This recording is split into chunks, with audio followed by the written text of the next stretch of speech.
요양원에 들어가지 않고도 한 달 60만 원 수준으로 노후를 준비할 수 있는 방법이 있다면 관심을 가지시겠습니까?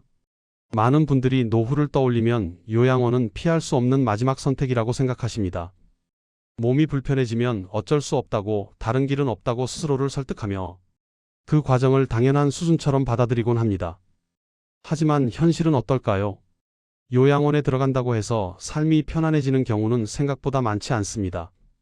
간병인을 쓰더라도 비용 부담은 계속되고 생활의 자유는 줄어들며 심리적인 위축을 겪는 분들도 적지 않습니다. 지출은 늘어나는데 삶의 만족도는 오히려 낮아지는 경우도 분명 존재합니다.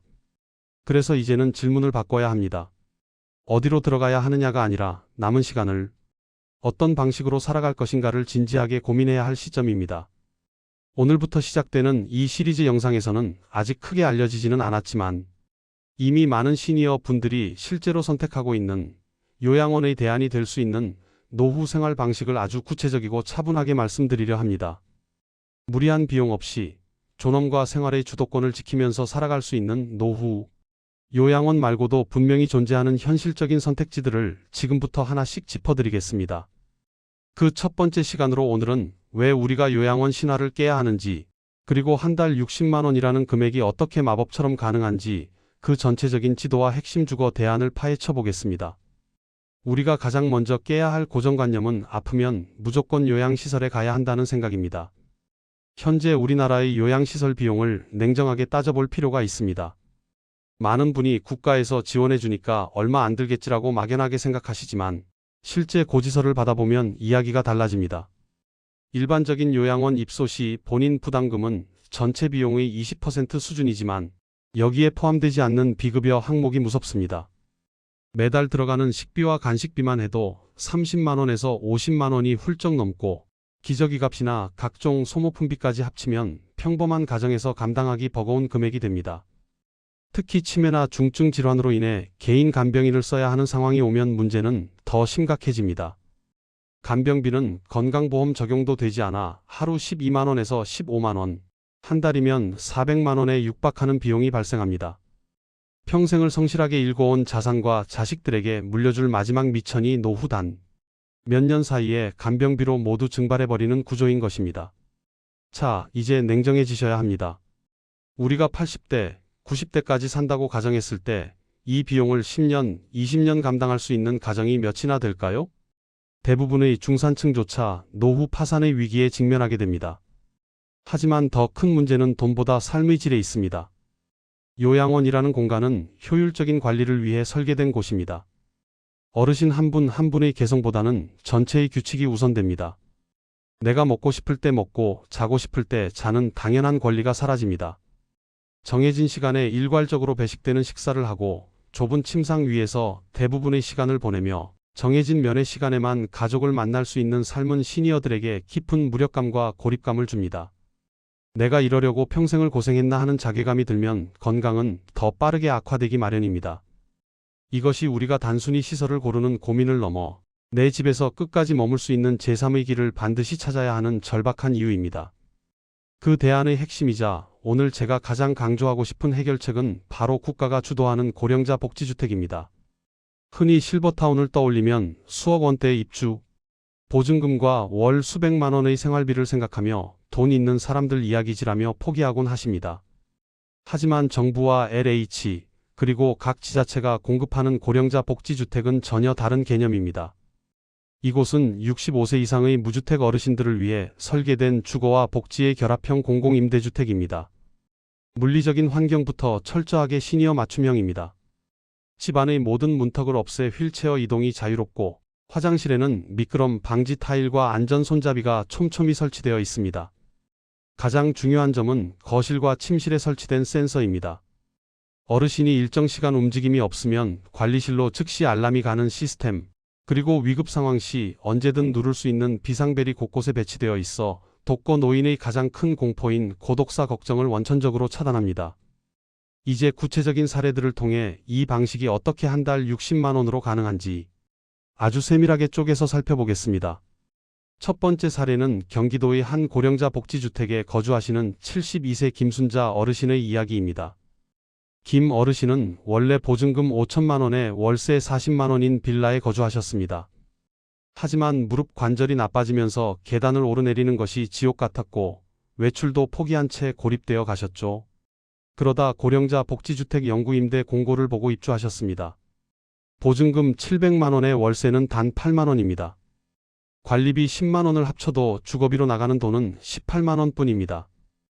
여기에 단지 내 복지관 식당에서 한 끼 4천 원인 식사를 하루 2번 드시며 월 24만 원을 쓰십니다. 주거비와 식비를 합쳐 42만 원, 여기에 통신비와 약값을 합쳐도 60만 원 안쪽에서 생활하고 계십니다. 김 어르신은 이제 계단 걱정 없이 엘리베이터로 복지관에 내려가 친구들을 만나고 남은 돈으로 가끔 손주들에게 용돈을 주는 즐거움을 찾으셨습니다. 김 어르신의 사례에서 우리가 주목해야 할 점은 단순히 비용 절감이 아니라 삶의 반경이 넓어졌다는 것입니다. 두 번째는 서울 강북에 사시는 78세 박철수 어르신의 사례입니다. 박 어르신은 초기 치매 증상이 있어 가족들이 요양원을 권유했습니다. 하지만 박 어르신은 정든 동네를 떠나기 싫어하셨죠. 대안으로 선택한 것이 국민임대 고령자 주택과 방문요양 서비스의 결합이었습니다. 월 임대료와 관리비로 약 25만 원을 지출하시고 장기요양 등급 4급을 받아 하루 3시간씩 요양보호사의 도움을 받습니다. 본인 부담금은 월 15만 원 수준입니다.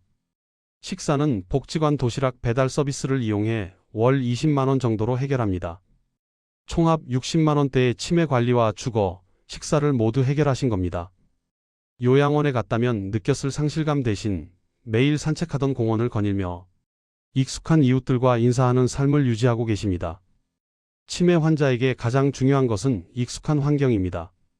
장소를 옮기는 것만으로도 증상이 악화되는 시설과 달리 살던 동네의 고령자 주택은 최고의 치료제가 됩니다. 세 번째 사례는 퇴직 후 연금 외에 소득이 없던 69세 이영희 씨 부부입니다. 부부는 자녀들에게 짐이 되지 않으려고 지방에 새로 지어진 고령자 복지주택에 동반 입주하셨습니다. 부부 가구는 단독 가구보다 소득 기준이 완만해 입주가 수월했습니다. 두 분의 월 임대료는 12만 원, 관리비는 15만 원입니다. 두 분이 함께 식사 준비를 하시기에 식비는 시장에서 장을 보며 월 40만 원 정도로 조절하십니다. 인당으로 계산하면 30만 원대의 생활비로 최신식 아파트 환경에서 거주하시는 셈입니다. 단지 내 체력 단련실과 탁구장을 무료로 이용하며 노후를 건강하게 설계하고 계십니다. 부부가 함께하면 비용은 더 줄어듭니다. 각자 받는 기초연금만으로도 충분히 풍요로운 생활이 가능해진 것입니다. 네 번째는 거동이 매우 불편해 와상생활 직전까지 가셨던 82세 최영호 어르신의 사례입니다.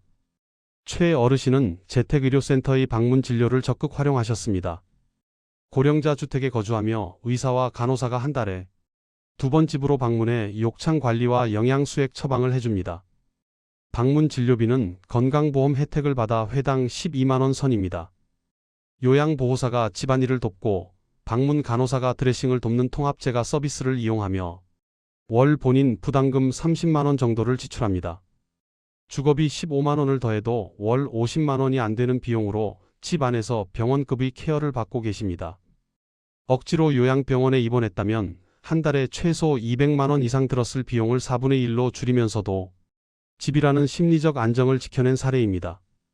병원이 오는 것이지 내가 병원에 가는 것이 아니라는 발상의 전환이 만든 결과입니다.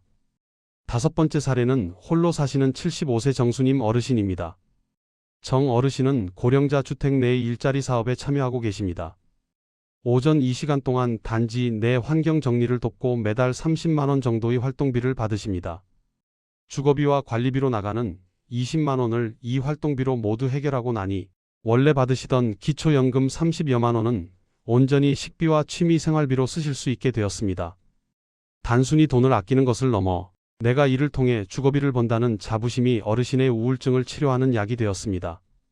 주거와 일자리가 한 공간에서 해결되는 시스템, 이것이 고령자 복지주택이 가진 숨은 힘입니다. 자, 이 5가지 사례를 들으시면서 어떤 생각이 드셨나요? 공통점이 보이시나요? 바로 국가가 마련한 제도를 얼마나 영리하게 조합하느냐에 따라 노후의 풍경이 완전히 달라진다는 사실입니다. 주거는 고령자 복지주택으로 저렴하게 해결하고 건강은 재가 서비스와 재택의료로 내 집에서 관리하며 식사는 복지관 식당을 활용해 비용과 영양을 동시에 잡는 것. 이것이 바로 월 60만 원 노후의 공식입니다. 하지만 여기서 우리가 짚고 넘어가야 할 아주 중요한 현실적인 문제가 있습니다. 좋은 건 알겠는데 신청하면 다 되느냐는 것이죠. 맞습니다. 고령자 복지주택은 공급보다 수요가 많습니다. 그래서 전략이 필요합니다. 무턱대고 기다리는 것이 아니라 정부의 주택 공급 계획을 미리 파악하고 내 점수를 관리해야 합니다. 소득 수준, 거주 기간, 부양가족 유무 등에 따라 가점이 달라집니다. 어떤 분들은 자녀 명의의 집이 있어서 안 된다고 포기하시지만 세대 분리를 통해 무주택 요건을 갖추면 길이 열릴 수 있습니다. 또한 장기요양 등급 역시 미리 받아두어야 합니다. 건강할 때 미리 신청해서 등급 외 판정을 받더라도 기록을 남겨두는 것이 나중에 급격히 몸이 안 좋아졌을 때 등급을 빨리 받는 비결입니다. 여러분, 노후 준비는 결코 돈으로만 하는 것이 아닙니다. 정보와 의지의 싸움입니다. 요양원에 가면 편할 것 같지만 그 편함 뒤에는 나의 정체성이 사라지는 대가가 따릅니다. 반면 내 집에서의 60만 원 생활은 조금은 부지런해야 할 수도 있습니다. 복지관 공고를 확인해야 하고 요양보호사 선생님과 소통해야 하며 스스로의 건강을 관리하려는 노력이 필요합니다. 하지만 그 수고로움이 바로 우리가 살아있다는 증거이자 존엄의 대가입니다. 오늘 1편에서는 요양원의 현실과 고령자, 복지주택이라는 강력한 대안, 그리고 실제 60만 원으로 살아가는 분들의 모습을 보여드렸습니다. 다음 2편에서는 그렇다면 구체적으로 이 주택에 들어가기 위해 지금 당장 확인해야 할 자격 요건과 신청 꿀팁을 아주 상세히 다루겠습니다. 소득이 조금 초과한다면 어떻게 해야 하는지, 자녀와 같이 살고 있다면 어떤 절차를 거쳐야 하는지 등 여러분이 가장 궁금해하실 행정적인 부분들을 낱낱이 파헤쳐 드릴 것입니다. 노후는 인생이라는 긴 여정의 끝이 아니라 가장 나다운 모습으로 돌아가는 완성의 시간이어야 합니다. 하지만 그 완성은 거저 주어지지 않습니다. 남들도 다 가니까 어쩔 수 없으니까라는 체념은 가장 위험한 적입니다. 오늘 제가 말씀드린 월 60만 원의 선택지는 결코 허황된 꿈이 아닙니다. 이미 수만 명의 시니어가 이 시스템 안에서 자신의 존엄을 지키며 활기차게 노후를 보내고 있습니다. 낯선 시설의 침대 위에서 천장만 바라보는 시간이 아니라 내가 좋아하는 커피를 직접 내려 마시고 보고 싶은 TV 프로그램을 마음껏 보며 정든 이웃과 공원을 산책하는 소박하지만 위대한 자유를 포기하지 마십시오. 여러분의 마지막 페이지가 요양원의 차가운 벽이 아닌 따뜻한 햇살이 드는 내 집 거실에서 채워지기를 응원하겠습니다. 1편을 시청해 주셔서 감사합니다. 2편에서는 더 실전적인 입주 전략으로 찾아뵙겠습니다. 구독과 좋아요는 여러분의 존엄한 노후를 지키는 첫걸음입니다. 감사합니다.